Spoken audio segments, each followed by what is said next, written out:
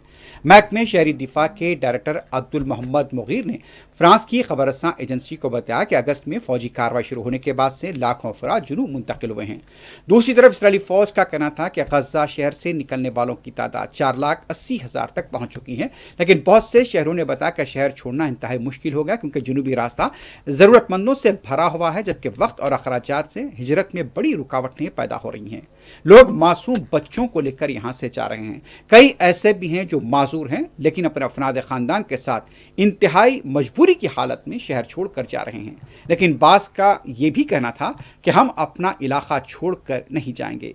ऐसे ऐसे दिलखराश मनाजिर देखे जा रहे हैं जहाँ पर माजूर लोग भी अपना सब कुछ छोड़कर जनूबी शहर की तरफ बढ़ रहे हैं।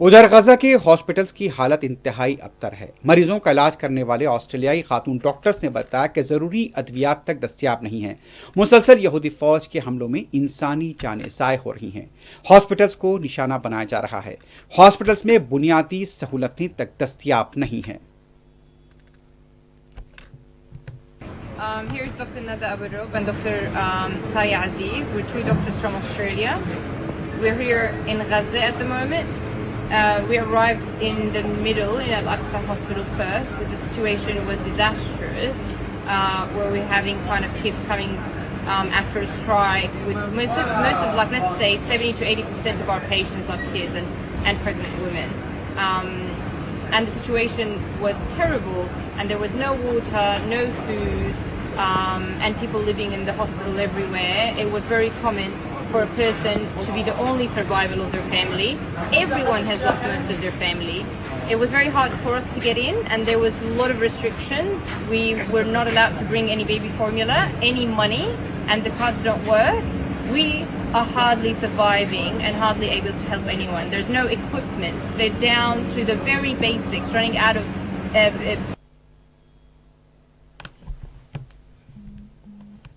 गजा के एक बच्चे की तस्वीर फलस्तीनियों के अज़्म को जाहिर करती है। यह मासूम बच्चा आटे की बोरी उठाकर ले जाने की कोशिश कर रहा है। शायद उसे इस बात का अंदाजा है कि फलस्तीनियों को उनका बोझ खुद उठाना है, कोई दूसरा उनकी मदद को नहीं आएगा। मासूम बच्चे की तस्वीर दुनिया को झंझोड़ रही है कि आज फलस्तीनी अपना बोझ खुद उठा रहे हैं, कोई दूसरा उनकी मदद के लिए नहीं आ रहा है। ऐसे कई मनाजिर रोजाना गजा से नजर आते हैं, जहां पर लोग अपना बोझ खुद उठा रहे हैं। माजूर खुद अपने पैरों पर किसी भी हालत में हो चलकर जुनूब की तरफ जा रहे हैं, लेकिन दुनिया खामोशी के साथ इनकी बेबसी का तमाशा देख रही है। लेकिन इस अज़्म को सलाम, जो हमेशा से जुल्म के बावजूद भी अपने अज़्म को यहां पर मजबूत रखे हुए हैं।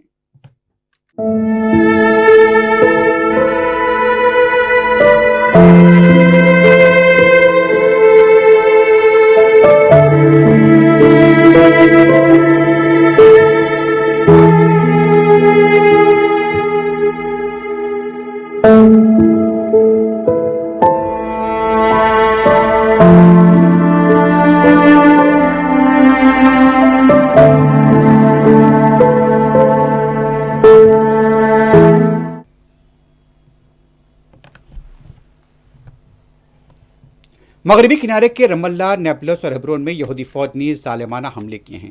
कई मुखान से फलस्तीनियों को गिरफ्तार भी कर लिया गया। यहूदी फौज के हमलों के बाद घरों में आग लगी हुई देखी गई। मगरबी किनारे में भी यहूदी फौज अब बड़े पैमाने पर क्रैकडाउन कर रही है।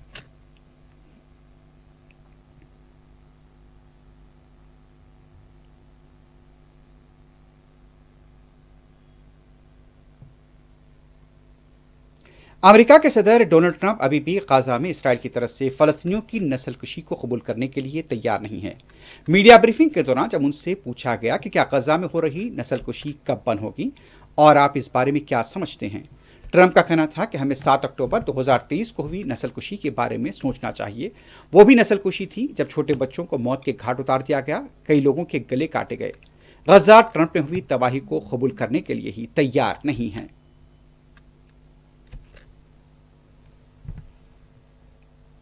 अक़वाम मुत्तहिदा के सेक्रेटरी जनरल एंटोनियो गुतरेस ने कहा कि आलमी बरादरी को इसराइली रद्देअमल के खौफ में मुब्तला नहीं होना चाहिए, बल्कि इसराइल की गाजा में जंग और मगरबी किनारे को बतदरीज जम करने की कोशिशों पर खुलकर बात करनी चाहिए। गुतरेस ने फ्रांस की खबरसां इदारे से बातचीत में कहा कि यह खदशा बेबुनियाद है कि सख्त इक़दाम करने पर इसराइल इंतकामी अमल देगा। हकीकत यह है कि चाहे हम कुछ भी करें या ना करें, ये इक़दाम बदस्तूर चलते रहेंगे।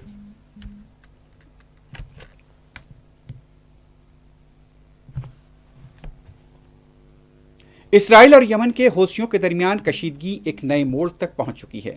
इसराइल के वजीर दिफा कैट्स ने यमन में हौसियों के रहनुमा अब्दुल मलिक हौसी को बराह रास्त धमकी देते हुए कहा कि तुम्हारी बारी भी आएगी। उन्होंने सोशल मीडिया प्लेटफॉर्म एक्स पर अपने पैगाम में लिखा कि अब्दुल मलिक हौसी को अपनी हुकूमत के दीगर अरकान से मुलाकात के लिए भेजा जाएगा।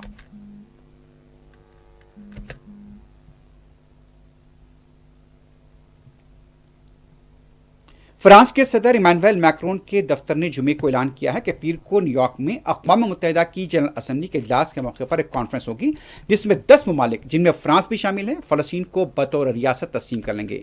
इन ममालिक में फ्रांस, बरतानिया, Australia, Canada, Belgium, Luxembourg, Portugal, Malta, Andorra और सैन मैरिनो शामिल हैं। फ्रांस के सदर मैक्रोन के मुशीर के मुताबिक ऐलान बाज़ाब्ता तौर पर कॉन्फ्रेंस में किया जाएगा। फ्रांस ने खबरदार किया है कि इसराइल अगर मगरबी किनारे को जम करने की तरफ बढ़ता है तो एक वाज़ेह रेड लाइन होगी और इसे बैनुल अक़वामी कानून की सबसे बड़ी खिलाफ वर्जी तस्वुर किया जाएगा।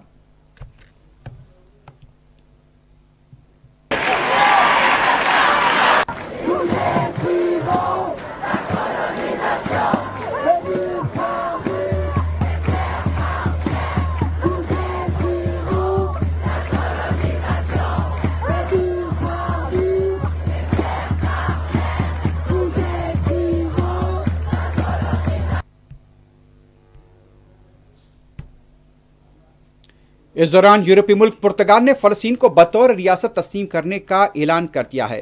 गैर मुल्की मीडिया के मुताबिक पुर्तगाल की वजारत खारजा ने ऐलान किया है कि वो इतवार के दिन अक़वाम मुत्तहिदा की जनरल असम्बली में एक आला सतही वफ़द फ़लस्तीन रियासत को बाज़ाब्ता तौर पर तस्लीम करने का ऐलान करेगा।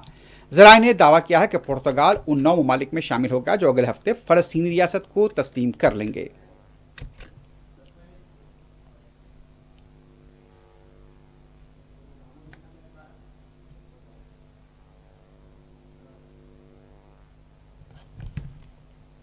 अक़वाम मुत्तहिदा की जनरल असम्बली ने जुमे को फ़लस्तीन के सदर महमूद अब्बास को आइंदा दिनों आलमी रहनुमाओं के सालाना इजलास में वीडियो लिंक के जरिए खिताब की इजाज़त दे दी है। यह फैसला 145 वोटों के साथ मंजूर किया गया। 5 ममालिक ने मुखालिफत की और 6 ने वोटिंग में हिस्सा नहीं लिया। वाज़ेह अमरीका ने महमूद अब्बास को न्यूयॉर्क का वीज़ा देने से इनकार कर दिया था, जिसके बाद ये मुतबादिल इंतज़ाम किया गया है।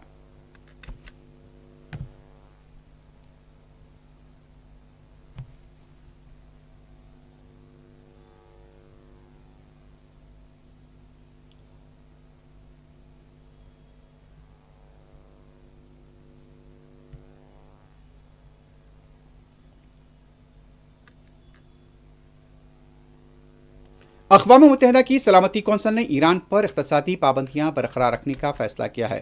खबर रसां एजेंसी के मुताबिक आज होने वाली रायशुमारी में 4 के मुकाबले 9 वोटों से करारदाद मंजूर नहीं हो पाई, जिसके नतीजे में अगर किसी नए माहदे पर पेशरफ न हुई तो 28 सितंबर तक पाबंदियां खुद ब खुद बहाल हो जाएंगी।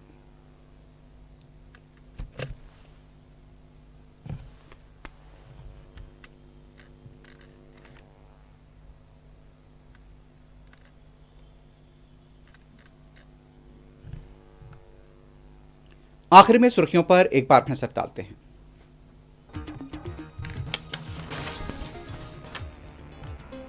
ट्रंप इंतजामिया ने H-1B वीजा फीस में किया जबरदस्त इजाफा, हिंदुस्तानी मुलाजमीन में तशवीश, 1 लाख अमेरिकी डॉलर फीस अदा करनी पड़ेगी।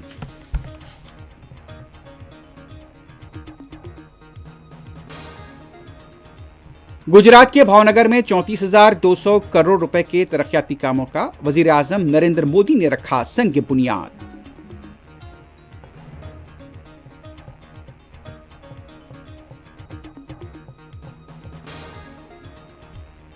उत्तर प्रदेश के कानपुर में शान रिसालत में तौहीन के खिलाफ एहतजाज करने वाले नौजवानों की रिहाई के मुतालबे को लेकर मुल्क के कई शहरों में हुए मुजाहरे।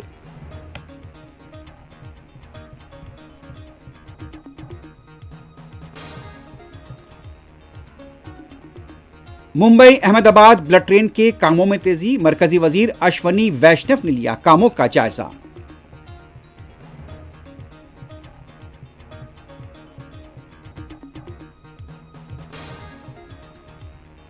दिल्ली के मुख्तलिफ स्कूल्स में बम रखे जाने की इत्तला से सनसनी, इम्तिहानात मुलतवी।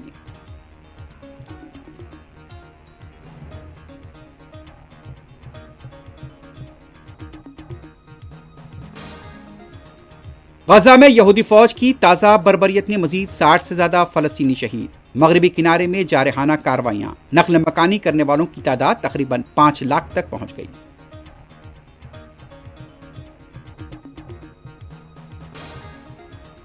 पुर्तगाल ने फलस्तीन को तस्लीम करने का किया ऐलान। कई यूरोपीय ममालिक भी जल्द करेंगे फलस्तीनी रियासत को तस्लीम।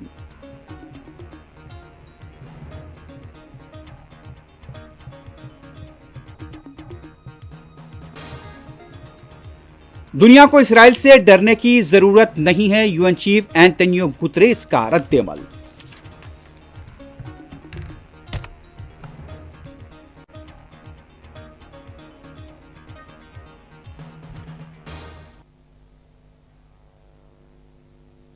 इसी के साथ ही न्यूज़ फर्स्ट अख्ताम को पहुंचती है। अल्लाह हाफ़िज़।